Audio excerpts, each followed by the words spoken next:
What's up mga Kanoypi? Nagbabalik na naman ang iyong lingkod, si Kanoypi, for another video. Araw ng linggo, kaninang umaga, nagsimba na kami nila Mrs. at Bibi Maika. So ngayon, lalabas tayo para mamasada mga Kanoypi. Wala naman kasi akong gagawin dito sa bahay, kaya labas tayo.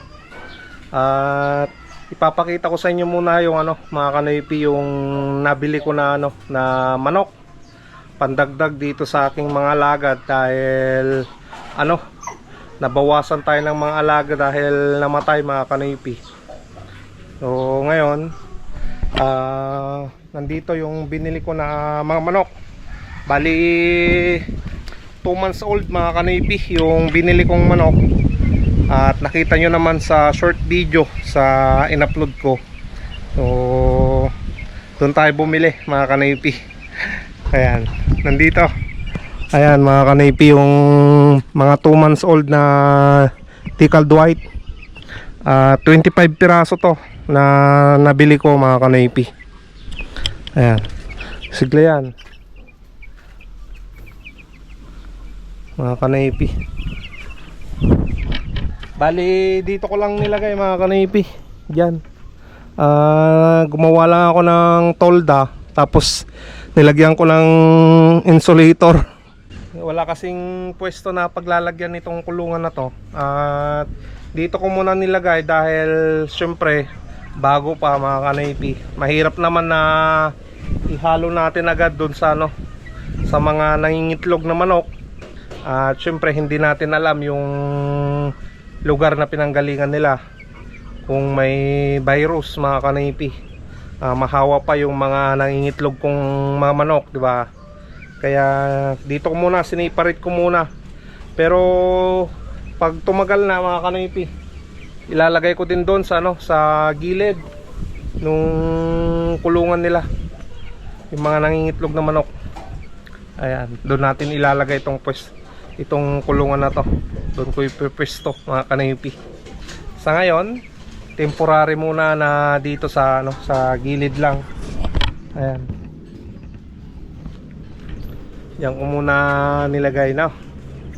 Siguro after 1 week or 2 weeks na na nandito sila. Tara na mga Kanoypi, hopefully na sana makarami tayo, kahit mag-alauna na lalabas mga Kanoypi. Na sana kahit maka 500 sana tayo, ayos na, para may pambili ng ulam mamayang hapon. Alright. Siya nga pala mga Kanoypi, kung naalala nyo yung pinuntahan namin sa Paniki Tarlac na in-estimate ni Boss Peter, tumawag si Sir. Sabi niya after 2 to 3 months babalik kami doon dahil sa kanya ipapagawa sa amin, kasi nga marami pa daw gagawin doon sa kanyang bahay ngayon mga Kanoypi. Yun ang sabi daw ng kanyang asawa. So sinabi ko rin kay Boss Peter, syempre antayin na lang natin yun mga Kanoypi, no? At least may nag-aantay na trabaho sa amin ni Boss Peter, di ba? Ayan, nandito na si Mia mga Kanoypi. So labas tayo. Hey! Oh, Kanoypi! Reggae vibes para sa pamilya.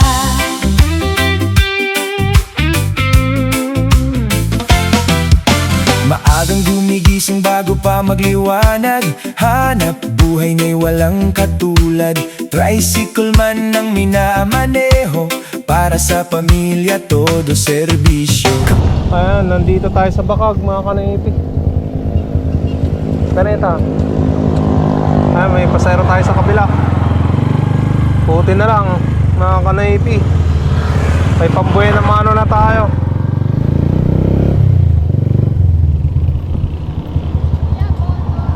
Bonus na.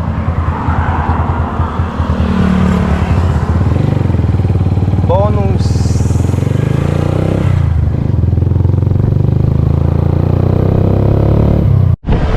Sige lang. Emergency. Hey! Oh,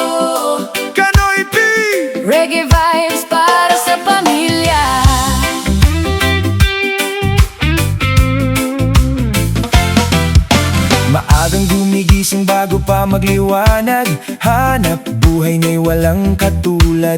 Tricycle man ang minamaneho, para sa pamilya todo serbisyo. Kapag may Kanoy Vlog, sipag at yaga, ito ang ating sandata. Para sa pamilya, walang uurungan.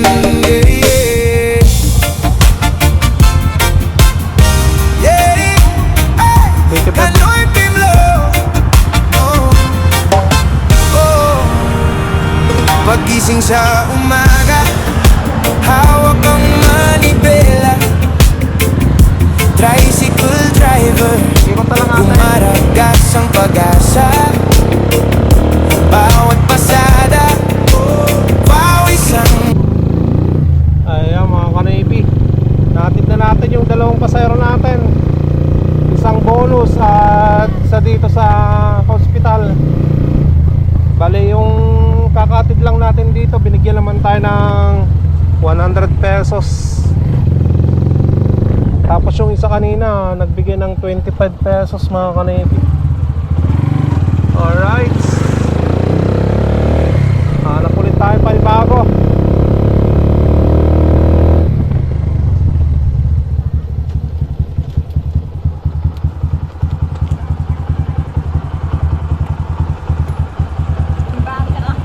Ayan tayo.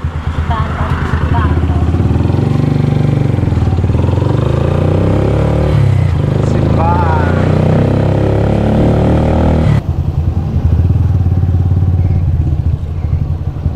Ayan, madam.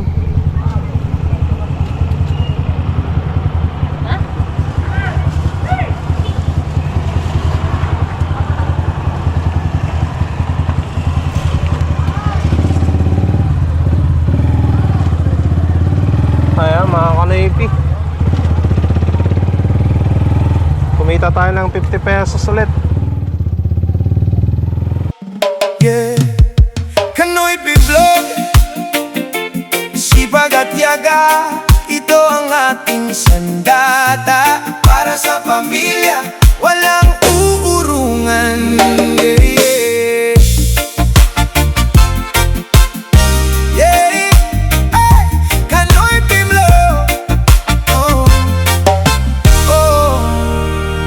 Pagising sa umaga, hawak ang manibela. Tricycle driver, rumaragas. Dito ate, 25 isa ate. Sandaan!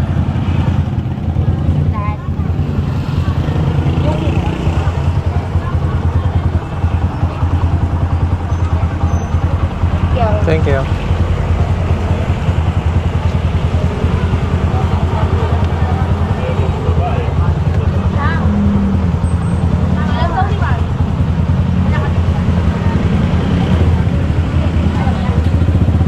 Ayan mga ka-Navy, kumita tayo ng 100 pesos, apat na pasayro.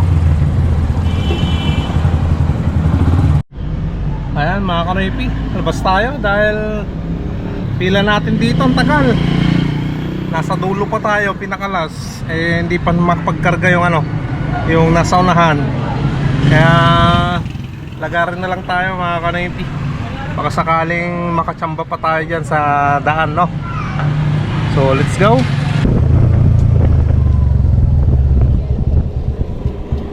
Day tan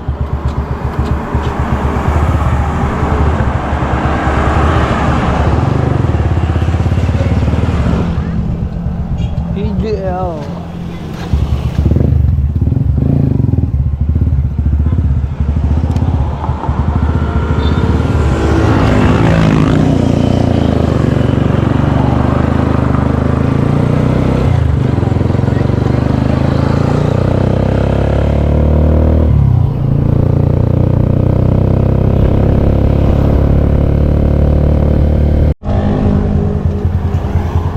Okay, thank you. Ayan mga ka-Navy, kumita po tayo ng 40 pesos. Tapos may pasayro pa tayo sa kabila.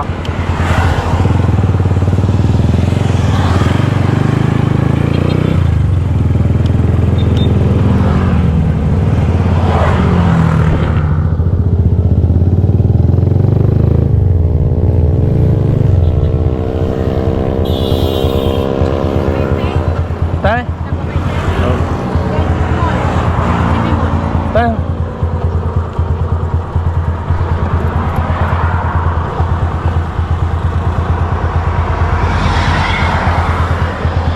CB mo.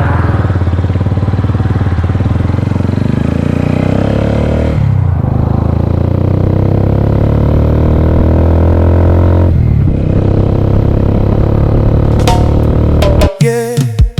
Kanoy Vlog, sipag at yaga, ito ang ating sandata. Para sa pamilya, walang uurungan. Yeah, yeah. Yeah, ay, Kanoy Vlog. Oh, oh. Pagising sa umaga, hawak ang manibela. Tricycle driver, rumaragas ang pag-asa. Bawat pasada, pawis ang puhunan. Ihahatid kita sa iyong patutunguhan.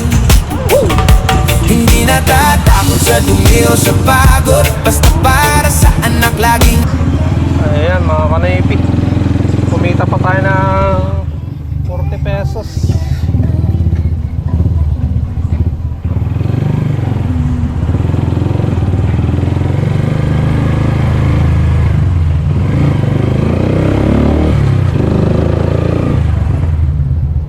Ayan mga kanaypi, punta tayo ng paradahan at bili tayo ng tilapia.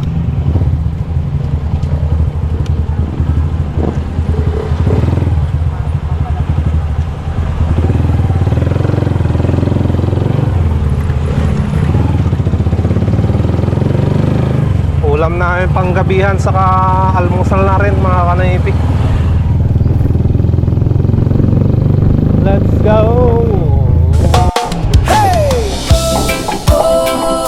Kanoy P!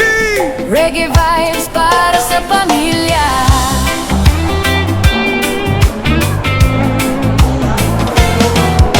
Maagang gumigising bago pa magliwanag, hanap buhay na walang katulad. Tricycle man ang Sa kilo, boss. minamaneho, para sa pamilya todo serbisyo. Ha? Ang porte.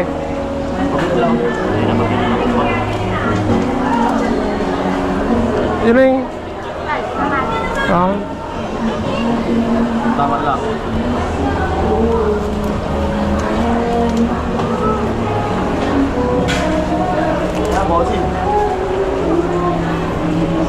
$140. Boss.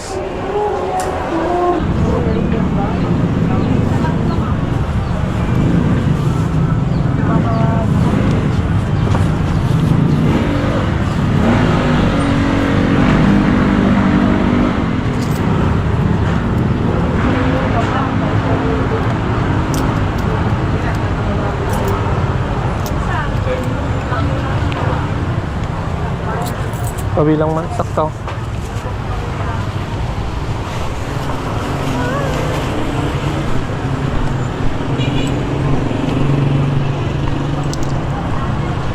Ayan, nakabili na tayo ng mga kanaypi. Tilapia sa kamantika. Yan o. Ayos na. Ayan mga kanaypi, nandito na ako sa bahay. Ngayon, ang gagawin naman natin, papakain tayo sa ating mga lagang manok. Ayan na yung mga pang 6 spots ko na mga alagang manok mga kanaypi. Yan o.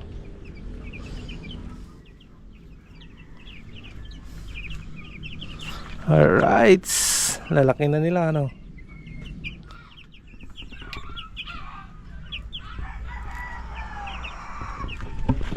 sulit na yan sa halagang 125 yung isa mga kanaypi. Ayan, malalaki na. Compare sa ano, sa pinibili ko dati na ano, sisiw, 55, minsan 50. Tapos yung nabili ko naman na ano, ready to lay na manok, 500 ang isa noon mga kanoypi. So dito 125. Bali yung binilan ko, nagbabawas kasi ng alaga mga kanoypi. 400 piraso yung ano, yung manok niya eh. Nagbawas siya, kaya yan. Buti na lang nakabili tayo at nakita ko sa Facebook. Ayan. Okay, pakain muna ako dito at saka tayo magpakain dito sa kabila. Sa likod bahay, may mga manok inaalagaan mula umaga hanggang dapit hapon. Bawat kilos ay may pagmamahal para sa kinabukasang matatag. Hindi man madali ang buhay minsan, ngunit hindi siya basta sumusuko kailanman. Bawat araw ay bagong laban, Ngunit masaya pa rin ang kalooban. So ito na mga kanoypi, yung na-harvest nating itlog ngayon. Ayan, dami no.